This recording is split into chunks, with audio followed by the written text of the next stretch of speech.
Welcome to the Nerd Party. Let the filibustering begin. Welcome to Nerd Party.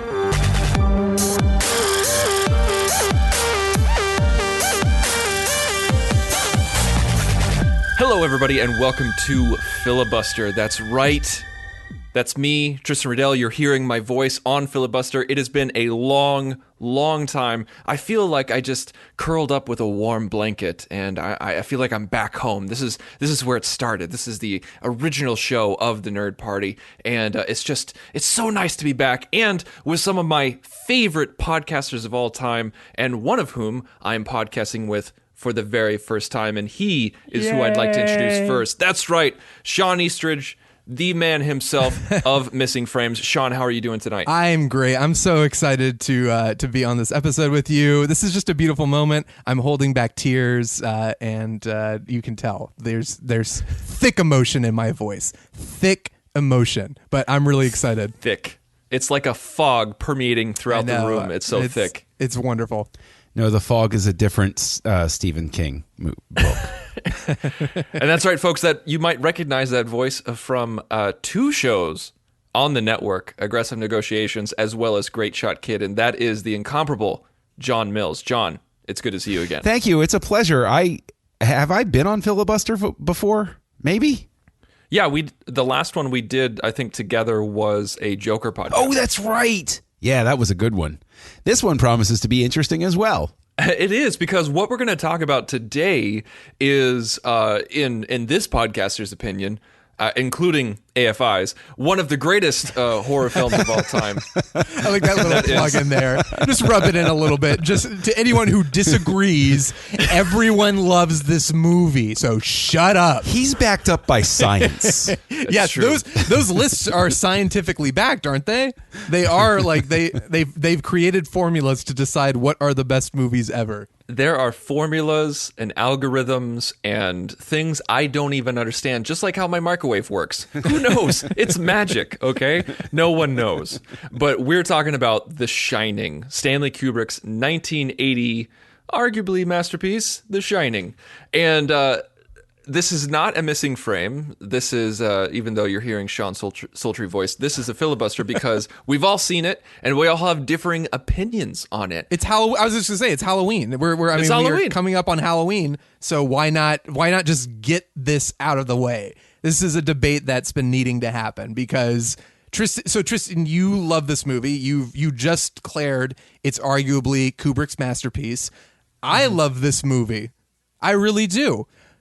Is there anyone in this room who doesn't love this movie? I don't think so. Listen, I don't think so. Yeah. So I'm going to go on record as saying that my hatred for this movie is legendary, especially in certain circles.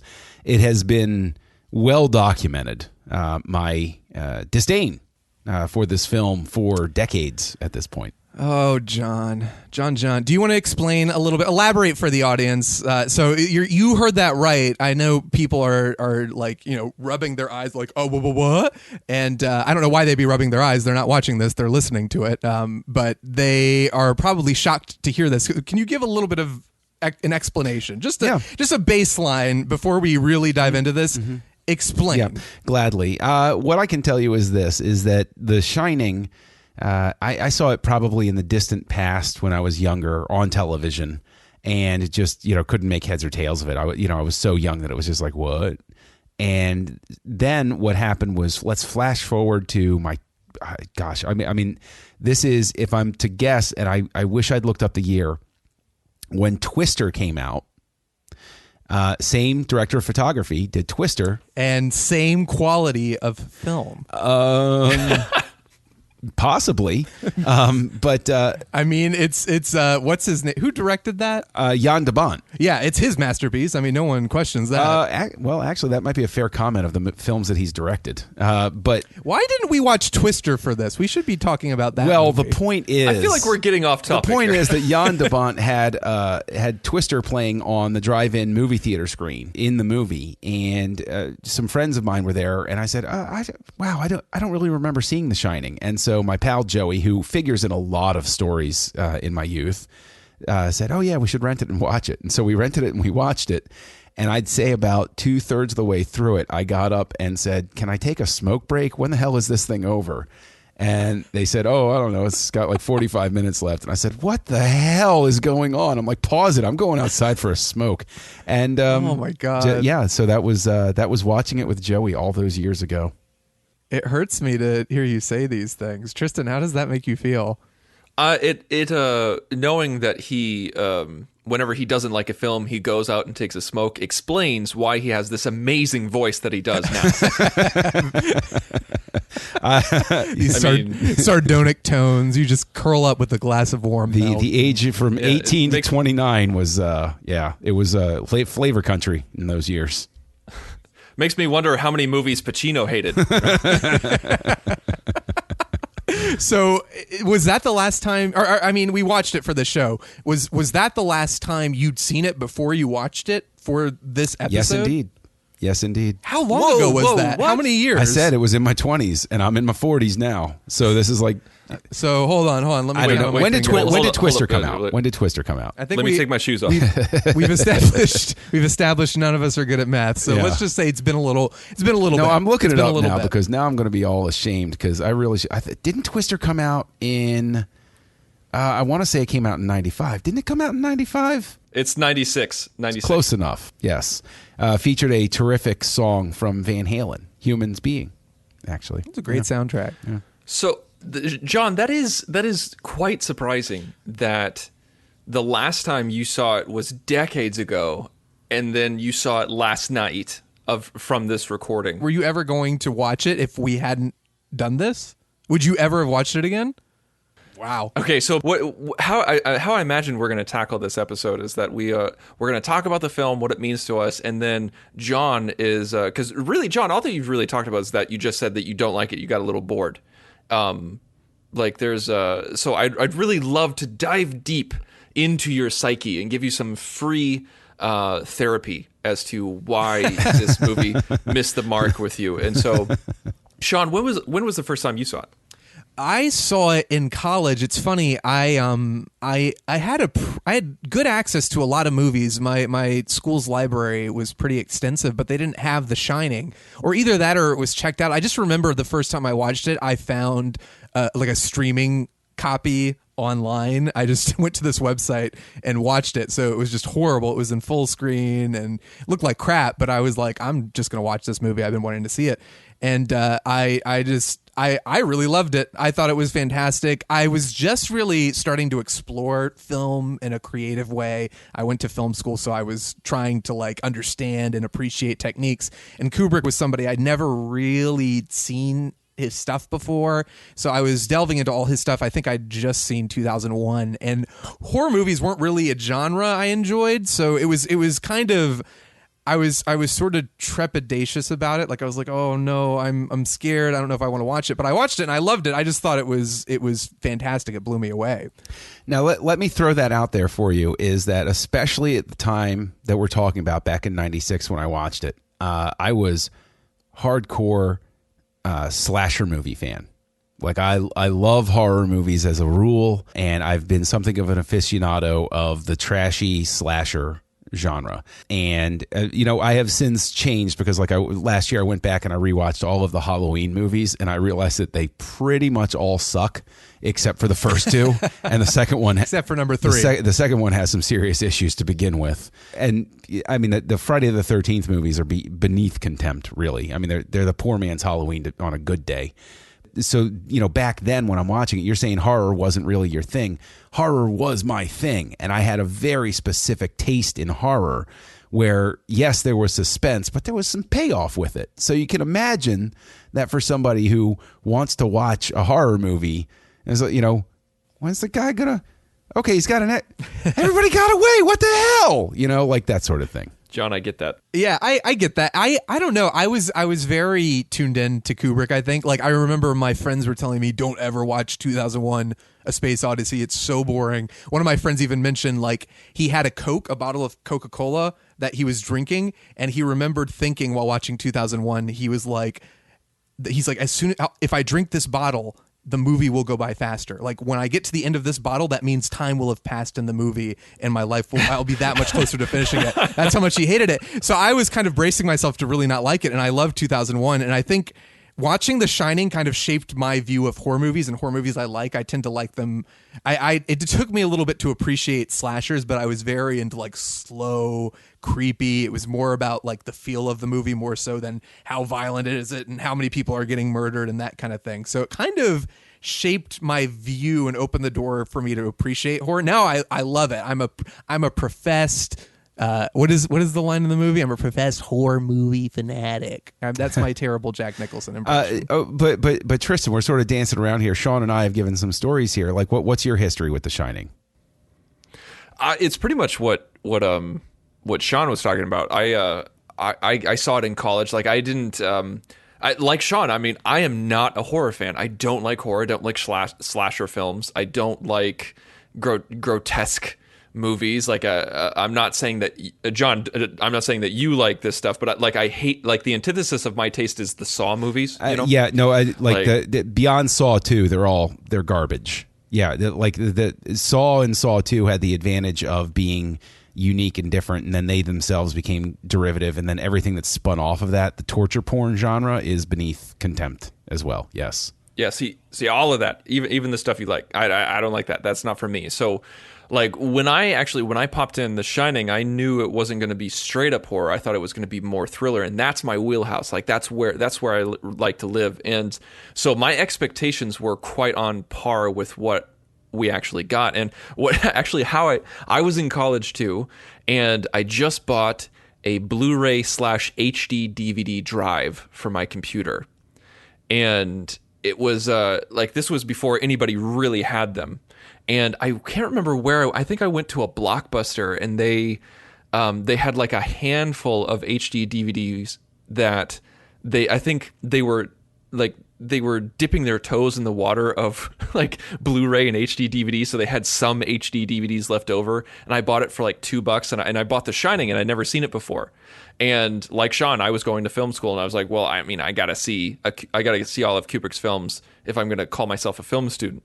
And so I popped it in, and I was blown away. I absolutely loved it. I loved the pacing. I loved the shot selection. I loved how it made me feel. I love how freaky it got. And I loved it so much that I wish I forgot that I saw it so that I could see it again for the first time all over again. That's great. John, do you have anything you want to add to that about how much you loved the movie? Ha ha ha ha! You saw it? What I will say is that I then read the book. I think the following winter. I was going to ask. Yeah. Have John? You've read the book. Tristan, have you read it? I have not, and I've always felt guilty for not reading the book. I've read the book as well, and it's interesting. And John, the reason I bring up your reaction and then I tie this into the book. How much had you read the book before you saw the movie? Nope, had not. Oh, okay. So I was going to ask if it had shaped your opinion, because Stephen King has gone on record a number of times with saying he does not like Kubrick's film as an adaptation of his book. He's gotten, I think, more and more critical as it's gone on, but I kind of get that, because in the book, you know, the character Jack Torrance's character is more sympathetic. It's more of like a tragedy, like a character study.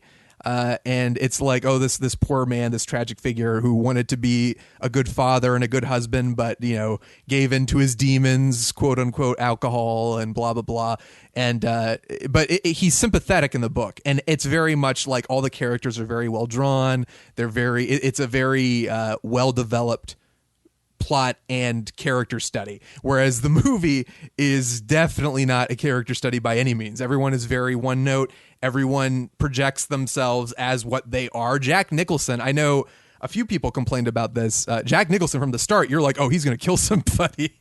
Just especially in the car when he's like, oh, you see, honey, he saw it on the television. Yeah, but you're like, he saw it on the television.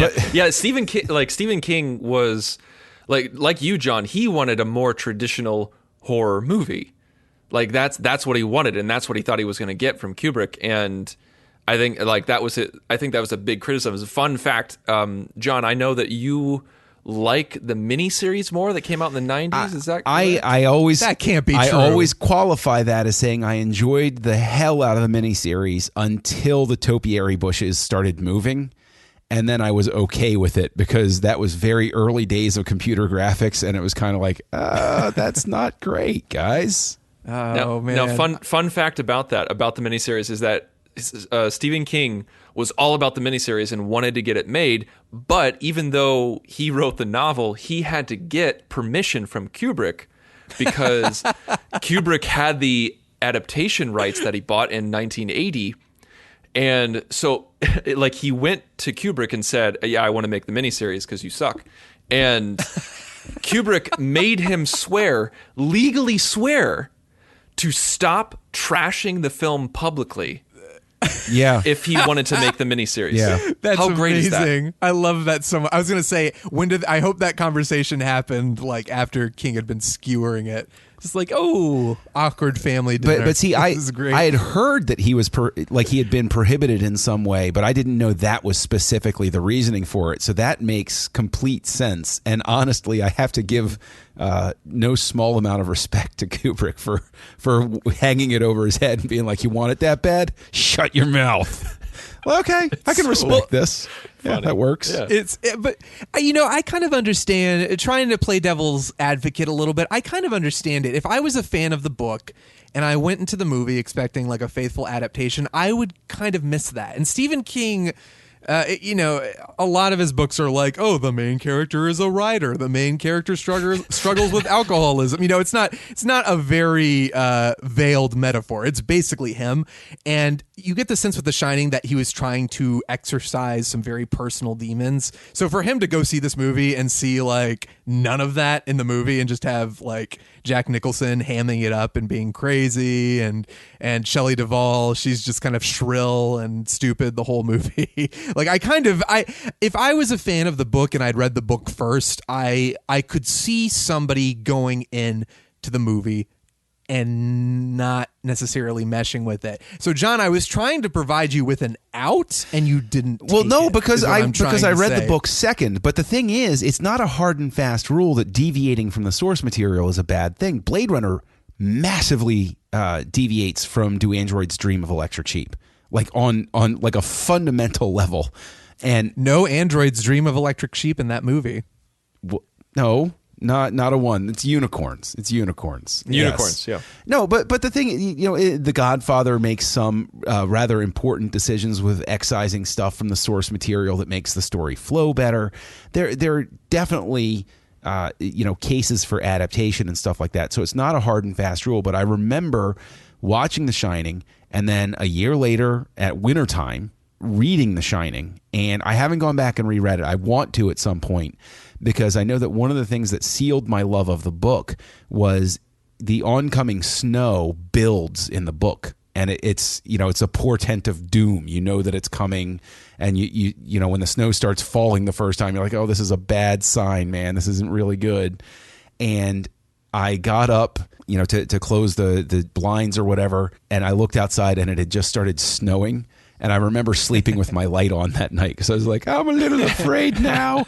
And that was sort of, I would say, like, if I'm going to a horror movie back then, like, that's what I'm looking for, is I want to climb into bed and be a little freaked out, like, oh boy, this isn't so great. What's going on? Now, John, I really appreciate you've been always consistent on your stance of adaptations and adaptations that deviate from the source material. I really appreciate that about you, because no matter what it is, like whenever somebody comes up to you and says, well, the book says this, and you're like, no, different medium, different message. It's okay. It should stand on its own merits. With this specifically, and this is not going to be an episode of Shawn and I interrogating you, but with The Shining specifically, like you said that you were bored and you said that you were looking for more of a horror film. Like, is there anything else besides besides wrong expectations? Like, what did this movie not work for you on? On what level? Like, was it the cinematography? Was it the acting? Was it the pacing? It was always strictly pacing. And it was one of those things where when The Simpsons did The Shinning, I I really hung on to that one because I thought they really nailed the joke, when they're driving and it's like Monday and, did you turn the faucet off? No, Tuesday, and like that whole thing where it's that feeling of, oh, okay, I get it. Let's just, oh, wow, you're taking a break here to put a title card up. Let's just tell the story, man. Like that was part of my reaction too. But yeah, I would say that a very, very big part of it was the pacing. And as an example, one of the things that I had an allergic reaction to was Danny Torrance riding his big wheel through the hotel. Like I spent a lot of time mocking that after that viewing because it was just going along and it was like, oh, okay, I get it. It's a big hotel. Let's, all right, kid. But what's brilliant about the opening of this film, because I'm watching it, I'm like, yeah, it is very slow, but it's hypnotizing. Like it kind of pulls you in and it sets up this very normal world and this very normal hotel. And as repetitive as those moments are, I feel like him riding through the hotel kind of forces in your brain the structure, like how everything is kind of laid out in a way. I don't know. That's kind of what because I realized as I was watching it, as it starts off and as I'm kind of falling into its wavelength, I realized how brilliant that was. I was kind of like, oh yeah, I'm sort of now when things are happening, weird things, I'm so accustomed to this movie being slow and normal that it makes it really creepy and I'm really buying into all that stuff. But Tristan, I want to open the floor to you because I want to kind of move into the debate because it feels like we're starting to move in that direction. I want you to just give your 2-minute elevator pitch. Why is this film a horror classic? Why is John crazy not to love it?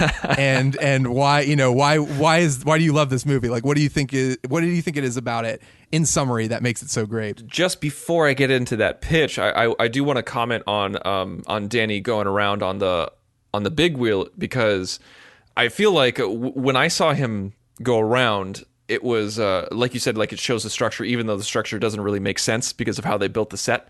Like in order, they actually had to make it wonky where it doesn't make sense in real life because Kubrick wanted that continuous shot of Danny going all around, and that's the only way that they could do one continuous shot if the layout didn't make sense. But when he was doing that, when Danny was going out, that was actually soon after they moved into the Overlook Hotel. Like that was, I think, the next scene after they all kind of established and brought in their suitcases and everything like that, where they're truly alone. And I feel like that was the purpose of Danny's big wheel, is that it was to showcase how alone they truly are in this huge hotel. And it also showed that he does have free reign. Like he gets to go wherever he wants to go in the hotel, and his parents don't really care. And for me, that added impact to Shelley Duvall's freak out. Like after Danny went into room 237 and came out all disheveled and messed up.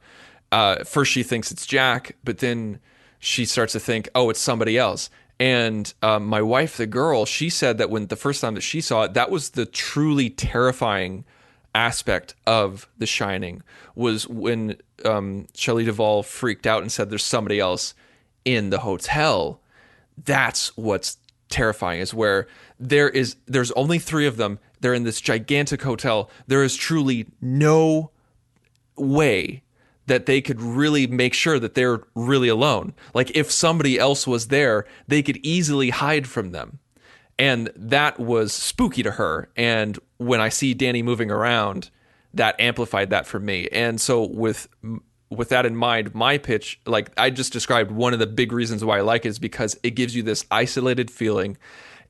Because to me, like the whole idea, like when Jack is interviewing for the position and they're talking about 5 months alone, out in the middle of nowhere, you got this big house. I'm just kind of like, all right, that sounds kind of sweet. I would totally do that. Absolutely. 100%. And because I identified with his want to get away and his want to write and be away with his wife and kid, I was like, yeah, I would do that. I want to do that. And then things go terribly wrong. I start to identify more and more and more. And so that terrifies me because I'm like, what if I was in that situation? And just when he starts to lose it even more, and when he goes into the bar, and first he just sees the bartender, and then the next time he goes in, he just sees he sees the bartender and the party going on, and it just gets progressively worse and worse and worse, and we tumble down that rabbit hole. And also, the ghosts, or whatever you want to call them, they're always, when they're focused on, they're always backlit. Like the bartender was backlit by two big lights from the bar itself, and then when he goes and sees Mr. Grady in the bathroom, Jack's back is to the urinals, and Mr. Grady's back is to the mirrors with the big lights, and so he's extremely backlit. And then when Jack reaches firm insanity, I mean, the balls to the wall insanity, and he's a dull boy, and he's chasing Shelley Duvall up the stairs. You see that he is backlit by the windows, and those were the windows that he was staring at earlier. And Shelley Duvall is never backlit, even though they turn around and chase each other back and forth. She's never backlit, but he is, because he's reached ghost crazy status. And that is why I love this movie, is because so much painstaking effort went into it, and it's layers upon layers upon layers. Yeah, I completely agree. A lot of what I love about this movie, so I don't know if you guys knew this, but apparently before they started filming, Kubrick made everyone in the crew watch David Lynch's Eraserhead, because he was like, this is what I want. I want this mood. I want this kind of weirdness, this kind of vibe. And I'm sure the crew was like, oh no, this movie's gonna be a nightmare. But I do like I said before, Kubrick has a tendency with his best movies of kind of pulling you in and kind of hypnotizing you, and I feel like The Shining does that really well. There's so many shots in this movie that are just so like you mentioned, Tristan, the Jack looking out the window and watching his kids, like that shot of just moving in on his face is so terrifying to me. I'm like, I think jump scares are great, but they're kind of cheap to me. I'm more creeped out by things like that, where it's like you're close on a face, or Danny is riding around a corner, and I feel like, again, you kind of establish normalcy so that when he's riding his big wheel again, all of a sudden it's like, oh, he's going around the corner. Oh my God, there are twins in this hallway. This is horrible. But it kind of, because you're pulled in by the reality of the situation, because he's kind of established the rules, and you're kind of you're on the same wavelength as the movie, when things start to get weird, you're very pulled in by that point, and it makes it very hard to disconnect. You're very invested in the creepiness. When he talks to that bar guy, who, by the way, is Tyrell in Blade Runner. I don't know if you guys noticed that. Oh yeah. But it's his reaction, Jack's reaction to like, hey, how's it going? It's all, and the way they shoot it, it's like, oh yeah, here's the creepy ghost. Here he is. And it's just like, wait, what? Who is he talking to? So I love how in the last 20, 30 minutes, it just goes nuts and gets really crazy. Once Danny enters room 237 and once Jack enters 237, I feel like things really just start to go like, what is happening? But John, go ahead. But before we get to like my experience rewatching it all these years later, okay. My question is, I know you guys pretty well. You know me pretty well. Do you think that your enjoyment of this, aside from other factors, could also be stemming from an enjoyment of more ambiguous endings, something that lets you read what you want to into the film, as opposed to something very solid like it's a psycho killer, or it's Jason Voorhees, or it's the birds going crazy? Like, there's nothing really concrete, I think, at the end of this. Not a knock, but I'm saying, like, do you think that plays into your predilection for enjoyment of this film, that it's purposely set up for more of a read type of ending than a tell type of ending? Well, I feel like the picture at the end, like, I think that's what you're alluding to, the picture at the end that shows him like in, what was it, the 20s or 1921, July 4th. July 4th, 1921. He's in the ballroom, and Grady says that he was the caretaker. He's always been the caretaker, something like that. I never really saw that as the true ending. I saw that as just kind of like a bonus. Like him dying in the like he went crazy, whether he got possessed or whatever, or he got heavily influenced by the ghosts. I feel like him dying in the maze was the real ending, and the picture was just kind of like a what, and then you move on. And so for me, I got the payoff. The payoff for me was Duval and Danny getting away and Jack dying. And what keeps me coming back is that supernatural element of what truly is going on. Was he possessed? Was he reincarnated? Was this all was this all planned? Was this all predetermined? What is that? Like, that allows my brain to crunch on it a little bit more, but it doesn't really affect my enjoyment of what came before, if that makes sense. Yeah, sure, it does. Sean, what about you? The ending, the very end of this movie, I always thought of it as like, oh, it's a weird ending. What does it all mean? But I'll second Tristan. I was kind of satisfied by the ending. I thought it was pretty explicit otherwise. Like, the ending is the really only ambiguous part in the whole thing about, oh, you've always been the caretaker here. But otherwise, it seems pretty straightforward. The only ambiguous thing I felt like was Jack's character. As he's portrayed by Jack Nicholson, it's like, did he want this? Did he want to take his family to the mountains, to this hotel, so he could murder them? Because it feels like that was his motivation. And it's hard to tell what his arc is in that regard. In the book, it's very clear that he is struggling and he's struggling and he's struggling. And finally, I think he ends up sacrificing himself at the end of the book. And in the movie, it just felt very much like he's a little nutty and the house is bringing out the worst in him. But it felt...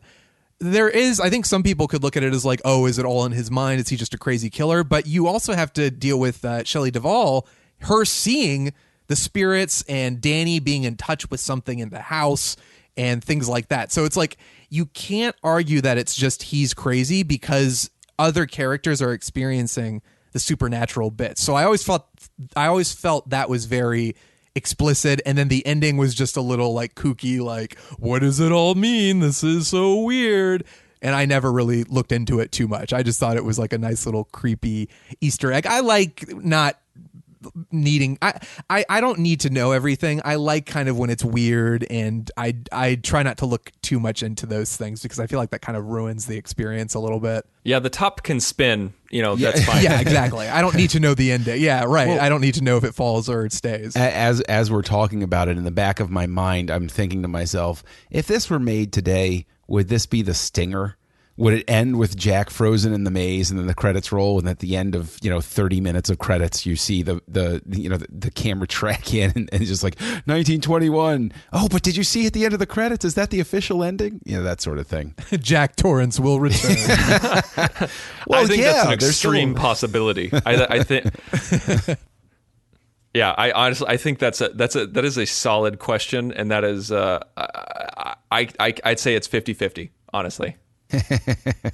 Well, I mean, you guys have shared, you've opened up. I have come back to this, and yes, last night I turned it on, I sat down, and to speak to your point earlier, Sean, about the aspect ratio, apparently that all stems, and I will give credit for this research to another host here on the Nerd Party Network, Mike Schindler, well known for his obsessive attention to detail with aspect ratios, which is one of the reasons I love him so much.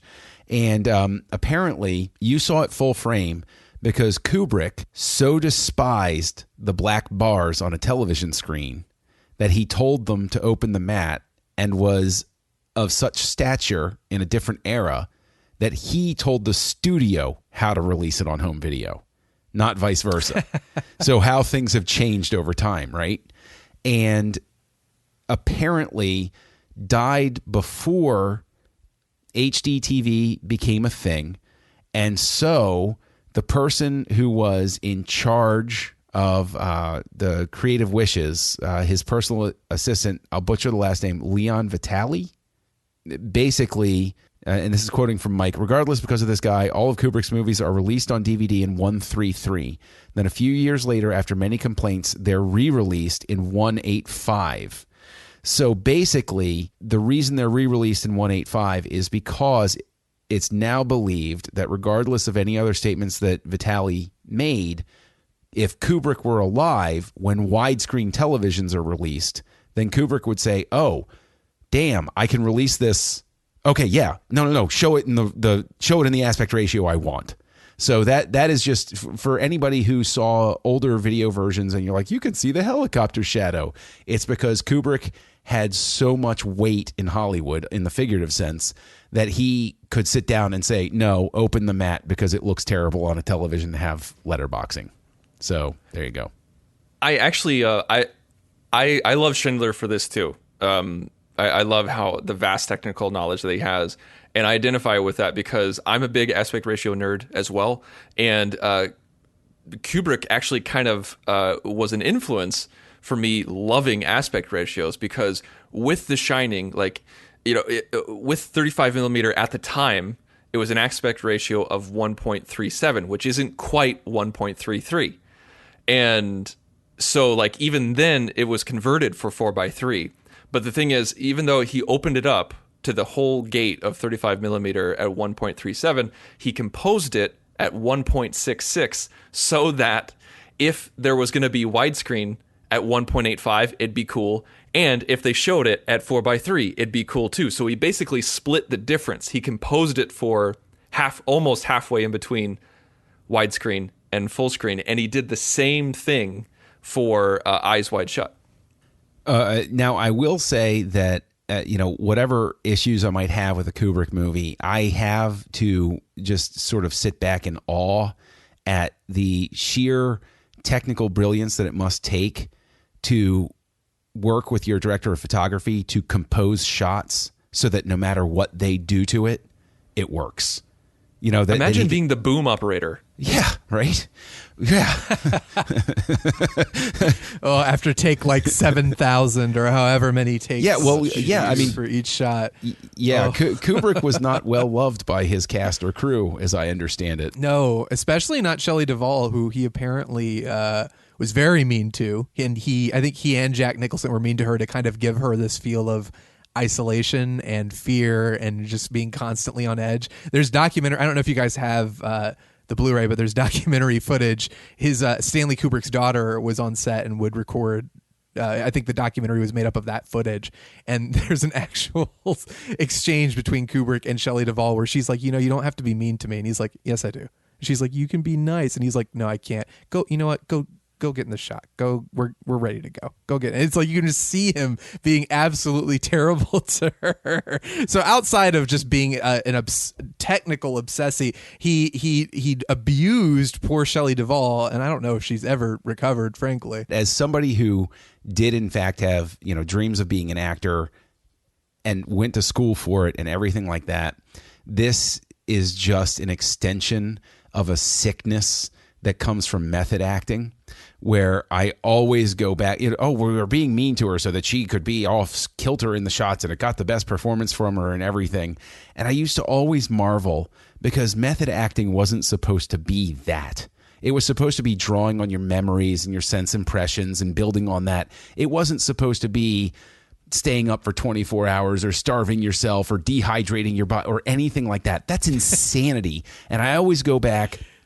It's probably an apocryphal story, but supposedly, exactly in Marathon Man, my dear boy, Laurence Olivier saying to Dustin Hoffman, my dear boy, you should try acting. It's so much easier. No, that's a great moment because you're right, John. And like method acting, like the term has been abused for decades, and it's absolutely true. And this is also involuntary method acting. She was forced into this situation by Kubrick against her will. She did not want to be isolated and treated like garbage. She is constantly protesting throughout the production, and he's constantly like, nope. I've seen every lick of behind the scenes footage and special feature that I possibly could for this movie, and it's true that Kubrick was very much an ass to her, But at the same time, it's kind of a chicken or the egg type deal where she was extremely high maintenance during the filming, and you can see it through every take where you're just like, oh my gosh, she had to have been so annoying to work with. And then you see Kubrick just run after her, say like, what are you doing? You're wasting everybody's time. When you do this, you do that, you're screwing everything up. Now just do it, do it the way I tell you. And then you see her break down and then like fan herself, and then like everybody's wrapping her in blankets because she's just so exhausted. And you're just like, okay, did she get that way because Kubrick was mean to her, or was Kubrick mean to her because she got that way? And it's just but when it's all said and done, Shelley Duvall said, I respect Kubrick as a director as well as an individual. And then Stanley Kubrick talked about Shelley Duvall saying that she was amazing, that he loved her performance, and that she was great in the movie. And so, it's one of those things that we'll never know because we weren't there. And I mean, to be fair, she exhibits a unique and authentic brand of hysteria in this movie. It's hard to deny. I don't want to say to directors, go around and abuse your actors and treat them like crap, but like, frankly, I mean, when Jack is chasing her up the stairs and she's just in tears and just like, I have no idea what's going on. It seems a little too genuine. It seems true. like he's like reaching for her and like trying to get her. And part of me wonders if Kubrick was just like, yeah, you know what? Why don't you try to throw her down the stairs? And action. And she's like, wait, what? No, please. And she's actually swinging the bat for her life. But what's funny is the year The Shining came out, or maybe it was the year after, whatever year it was the first Razzie Awards, and Shelley Duvall got nominated for a Worst Actress Razzie. And I think that's really unfair to her. But then you also realize that Kubrick got nominated for a Worst Director Razzie for The Shining as well. It's interesting how much opinion has changed on this movie since it initially came out. I'm so glad that you brought this up, because this was not a beloved movie when this came out. This was not a financial success. Critics didn't like it. The audiences didn't like it. This was a movie that became a classic over time. Yeah. And speaking of not liking it, and I feel like we've been trying to avoid letting John speak and to speak his mind. But John, so you just rewatched it. What did you did you still find the same flaws? I mean, what was it like watching it again? Well, what I can say is that I've always been a big proponent of rewatching things to give it another chance, especially if time has passed. Like I've always been a big one to go around with people and say, watch Star Trek V again. I have a traumatic history that made me love that movie. Maybe there's something good you can find in it too. And I can go around and I can say these sorts of things. And, I wouldn't have felt fair coming and sitting down in this discussion without rewatching The Shining to assess everything again. And what I can tell you is that apparently John 20 years ago had a very different opinion of film than John now does, because I fell in love with The Shining, and I want to take a time travel machine back to 20-something John and kick his chain-smoking butt and be like, idiot, get back in there and pay attention to this movie because you don't know what you're missing, and stop going to Halloween 6, you stupid idiot. We just got M. Night Shyamalan. Yes. What just happened? This was a twist ending? Yes, this was a twist ending. They were all dead all along. They were in the village in the middle of nowhere. Yeah. Yes. Let's talk. Wait, hold on. This is your shock ending that I had a nightmare based on The Shining last night after I watched it, because I was so affected by it, and it had such an incredible impact on me. The music choices were amazing. I have to get every lick of music that was on this. I thought Jack Nicholson's performance was next level. I thought that I loved Shelley Duvall. I couldn't believe that this was this kid's first film. But I will say that everything in this film truly hinges on Scatman Crothers. And I think that he is an overlooked, under-mentioned piece of this film. He's so joyously wonderful, and he's the heart. Yes, he truly is. And I want an action figure of his character, because like that's how much I loved him.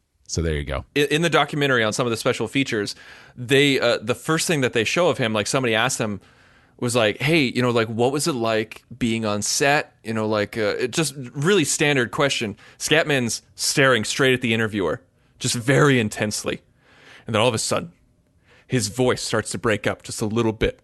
And his eyes are welling up a great deal. And then streams of tears starts coming down. He said, he's like, you may notice that I'm crying right now.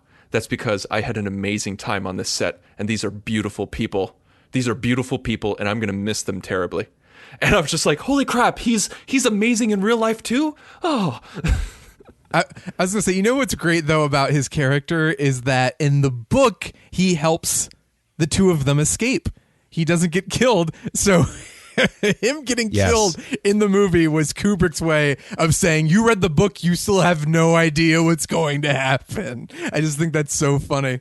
What a great way to mess with your audience. And it's very sudden when he dies, and I think that's a great debatable point too, about why is he the character that gets killed? Is it his death that winds up being what... I mean, his death arguably slows down Jack enough that they can get away. So in a sense, even though there's not this... this is what I love about it, is usually when you have the sacrificial moment in film, especially nowadays, it's always the big swell of heroic music and this is the hero, he'll be back in the sequel, but he's dying now, and that sort of thing. And instead, this is truly, it's a quiet type of heroism, or heroism doesn't seem like the right kind of word, but his whole decision to go back and go there slows Jack down enough that they can get away from him and escape. So he still sacrifices himself, even though you don't have the big heroic fight scene at the end where they're clashing as Danny runs away and stuff like that. You know, and he brings the snowcat. Yeah, that's true. Right. Yeah. Yeah. Like, so technically, he is the reason they escape. Yeah. Yeah, I mean, like, that him bringing the snowcat isn't reason for him to die, though, but it is the reason why they got away. And I think, John, I think you're spot on. I mean, I think that definitely it could have been written where he does get away, but I think, yeah, he does slow down Jack. He occupies Jack so that Wendy and Danny can get away that much further in the snowcat that he brings. And it was because of The Shining, because of his empathy as well. He flew from Miami and drove 5 hours in order to just check in on Danny and Wendy. So why is it so terrible that I find the moment when he gets axed hysterical? Because you're a horrible person. The first time, here's why. The first time I watched it, it's legitimately maybe the only jump scare in the movie. Like, it's the only time I was like, oh my God, because you're not expecting it at all. But the reason I find it funny now is just because of the story I mentioned, where it's like everyone in the audience who thinks they know the story is just watching like, oh, he's there to save them. What? No! And he just gets killed. And I just can see Kubrick like, laughing and like, I showed you guys. So it's terrible, but for some reason I find it hilarious now. It's just like, you thought they were okay and they're not. Sorry. Well, I will say that it's very difficult to watch this film and not think of the shinning from The Simpsons. We referenced it earlier, but seriously, like when she goes with the and Scottish women above Willie's bed. Yeah, but like when she goes in and his writings will be a window into his dark soul, and of course in this it's all work and no play makes Jack a dull boy. But when she goes over to Homer's papers, it's just feeling fine. But and so like. That was when that was a hell of a satire. But if I remember correctly, and Shawn, I think you're a bigger fan of the beat writers than even I am. Is it true that all work and no play makes Jack a dull boy is something that somebody was saying underneath Kerouac's window one time? That is the legend that I heard. It's possible. I mean, I'm a huge Kerouac fan, and I don't recall that, but I will go ahead and I will pretend that yes, it is. Yes. You heard it here. What it it's is. Authoritative. And you heard it here first, people. Now, one more fun fact about that, and then we need to start wrapping up. But with the all those pages that you saw, when Wendy was going through them. I mean, she was going through them randomly. So it wasn't just, oh, she selected the right ones. Like, there was a literal stack with all of that typed out. And on top of that, Kubrick made some poor assistant type it up in every single major language that was going to be, that the film was going to be released in. So that person wasn't just on a typewriter in English. They were also a typewriter in German and French and Spanish and blah, blah, blah, blah, blah. And every time I see that now, my heart goes out to that person, 40 years ago. I sincerely amazing. hope that they became like the head of a studio and had many wonderful cars and a giant pool, because boy, did they earn it. Well, before we wrap, John, I just want to hear real quickly, what was it that changed your mind? Like, I mean, you explained that you were just in the right mindset now, but what was it about this film? Like, you sat down and watched it. What did you love about it now that you didn't notice before? What made it work for you? Age, maturity, lack of nicotine. Well, I don't know. You see, this is why people never want to change their opinions about things, is because they know that they're going to get teased for it. But in all seriousness, it's because I thought that it built wonderfully. I thought that the pacing was great. I felt real tension. I felt that there was this real sense of dread and foreboding. And to speak to what I was, talk about what I made fun of 20 years ago, yeah, I agree. Him riding around on his big wheel, you're sitting there getting a sense of scale. And you have to be patient with a story. And I think that I guess I have that patience now, and I didn't have it back then. And maybe not smoking helps, so. There he is. That's the slogan for this episode. Smoking is bad for you, because you will not appreciate Stanley Kubrick if you're too busy thinking about cigarettes. But all right, gentlemen, favorite scene from the movie, Tristan?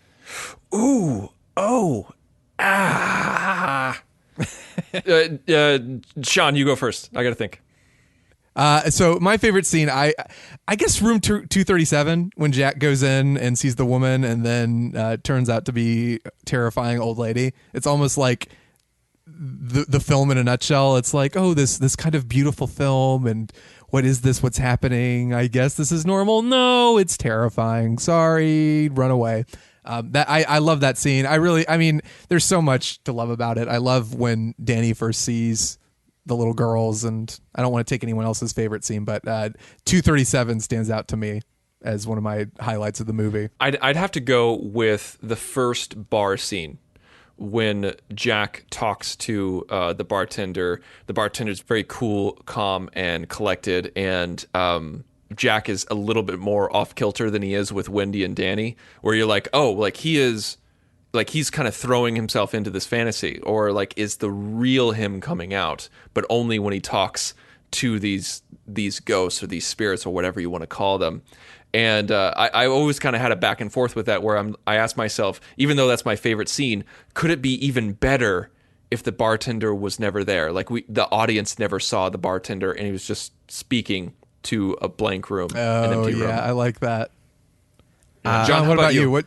I would say that I agree with you, Tristan. I think that's the best scene, because I especially think, and I always forget the actor's name, but the guy who we know as Terrell from Blade Runner, the smile he has on his face in that scene is amazing and one of the scariest things in the entire film. But since I don't want to pick the same scene, I will actually say that the first scene where, Nicholson, Jack Torrance is off kilter through the whole thing, but the scene where you first become convinced something terrible is going to happen is when Wendy interrupts him for the first time, and he's all tons of awful to her. But I love that scene, because it suddenly clicked for me that this film on one level above others serves as a like a warning tale about how couples, oh, well, if we move, if we go away, our problems will go away. And the whole real problem is that, they're not a functional couple. No matter where they go, this is the ending they were going to have. And so in a sense, the Overlook Hotel is simply their relationship. They are both trapped in it, and they can't get out of it. and nothing but sorrow and pain is going to come out of it. Beautiful. Kubrick couldn't have said it better himself. Probably not.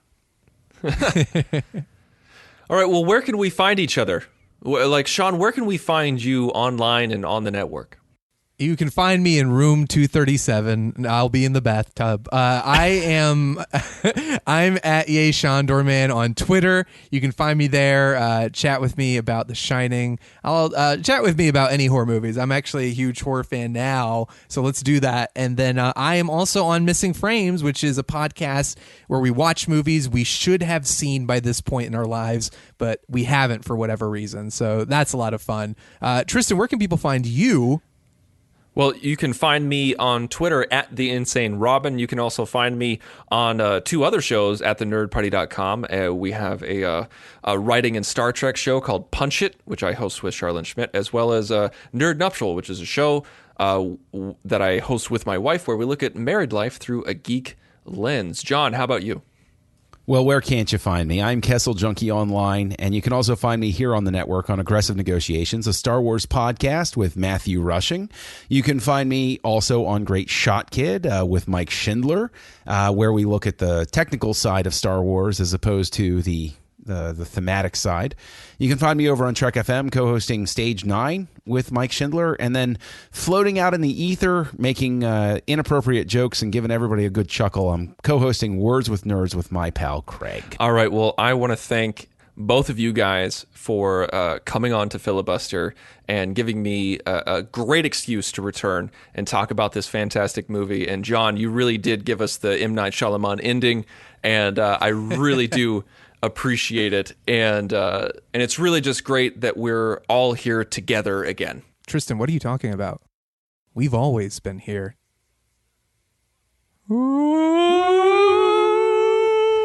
Red Rob! Red Rob! Red Rob! Join the revolution. Join the Nerd Party.